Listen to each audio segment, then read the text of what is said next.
Keluarga Dini Sera Afrianti bersama kuasa hukum dan politikus PDI Perjuangan Rieke Diah Pitaloka mendatangi Komisi Yudisial atau KY. Kedatangan mereka untuk melaporkan 3 hakim yang menjatuhkan vonis bebas terhadap Gregorius Ronald Tanur. Laporan kami atas putusan dari 3 majelis hakim di Pengadilan Negeri Surabaya. Apa yang menjadi dasar-dasar laporan kami adalah terkait dengan kontradiksinya antara surat tuntutan, surat dakwaan dengan hasil pertimbangan hakim di dalam putusan. Itu yang pertama. Yang kedua, kami juga meminta agar Komisi Yudisial melakukan pemeriksaan perilaku dan etika hakim selama proses persidangan berjalan dan sampai dengan menentukan putusan pengadilannya. Dan yang ketiga, kami meminta agar kiranya Komisi Yudisial dapat memberikan rekomendasi yang terbaik, yakni harapan kami adalah penghentian hakim yang memeriksa perkara ini di Pengadilan Negeri Surabaya. Sebelumnya, Gregorius Ronald Tanur divonis bebas oleh Hakim Pengadilan Negeri Surabaya. Ia dibebaskan dari segala dakwaan dan segera dibebaskan dari tahanan meski telah menganiaya kekasihnya, Dini Sera Afrianti, hingga tewas.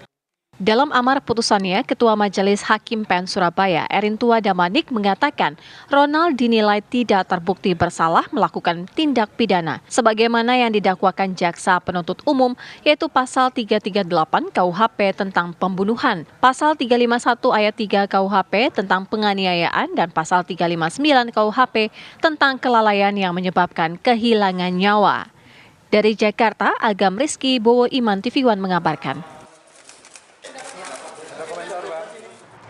Ya, lalu pemirsa, bagaimana tanggapan Komisi Yudisial mengenai hal ini? Sudah bergabung bersama kami juru bicara Komisi Yudisial Pak Joko. Selamat siang Pak Joko.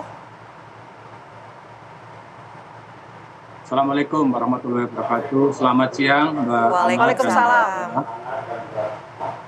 Pak Joko, kami ingin tahu kelanjutannya seperti apa Pak. Kemarin informasinya keluarga dari almarhum Dini ini melaporkan hakim dari Pengadilan Negeri Surabaya ke Komisi Yudisial. Walaupun informasinya juga Komisi Yudisial sudah bertindak secara langsung. Terima kasih Mbak ya. Bahwa benar bahwa kemarin hari Senin tanggal 29 Juli 2024 Komisi Yudisial telah menerima laporan ya dari Pak Dimas selaku kuasa hukum dari keluarga, kemudian juga didampingi juga oleh Ibu Rieke Diah Pitaloka sebagai anggota DPR RI, dan aktivis perempuan, pelapor dan rombongan diterima langsung oleh Wakil Ketua Komisi Yudisial Republik Indonesia, Ibu Dr. Siti Nurjanah, dan didampingi oleh Kepala Biro Investigasi. Jadi itu sih memang benar ya.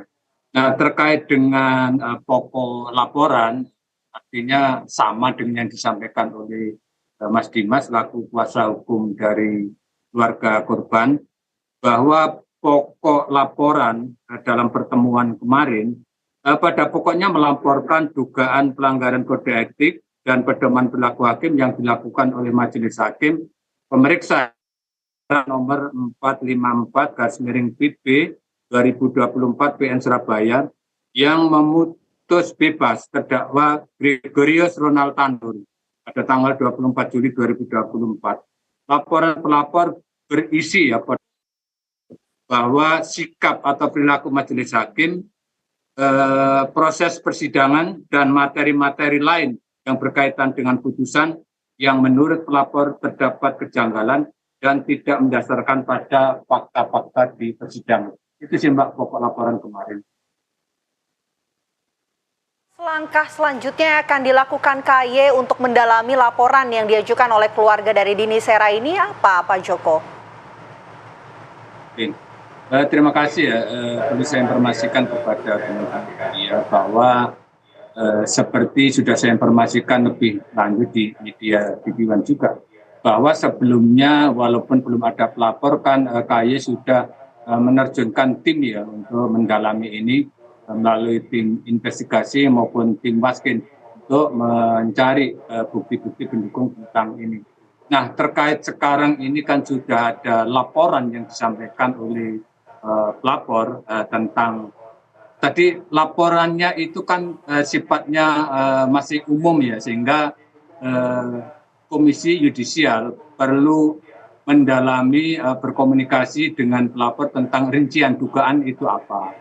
Namun terkait dengan yang akan dilakukan oleh Komisi Yudisial dengan adanya pelapor ini kan sudah jelas ya pelapornya ada.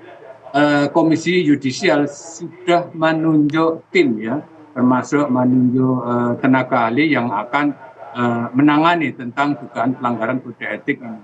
Nah, terkait dengan ini pasti sebenarnya juga diperlukan data pendukung salinan putusan. Terus terang aja kemarin katanya ditanyakan kepada kuasa hukum itu belum dapat salinan putusan. Tapi alhamdulillah sih pada siang hari ini tadi setelah Komisi Yudisial menginput di direktori putusan termasuk di SPPP itu sudah dapat ya salinan laporan putusan. Nah, artinya yang akan ditindaklanjuti pasti akan mengkaji ya, menganalisis tentang dugaan pelanggaran kode etik itu dikaitkan dengan salinan putusan ini.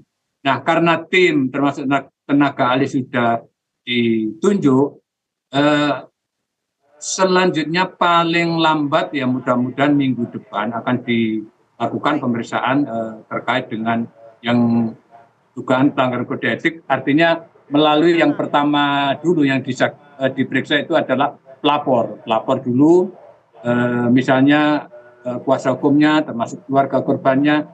Selain itu mencari laporan lain, misalnya kita ke Surabaya, misalnya jaksa penuntut umum bisa juga kita periksa terkait dengan sebagai saksi. Itu nanti akan ditentukan oleh tim yang kita tunjuk ya.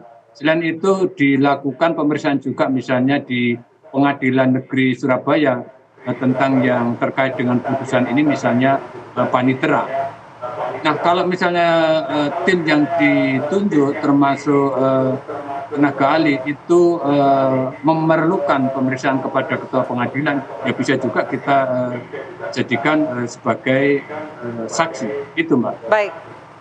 Oke, terima kasih Pak Joko sudah berbagi informasi di Apa Kabar Indonesia Siang. Selamat siang Pak, Assalamualaikum.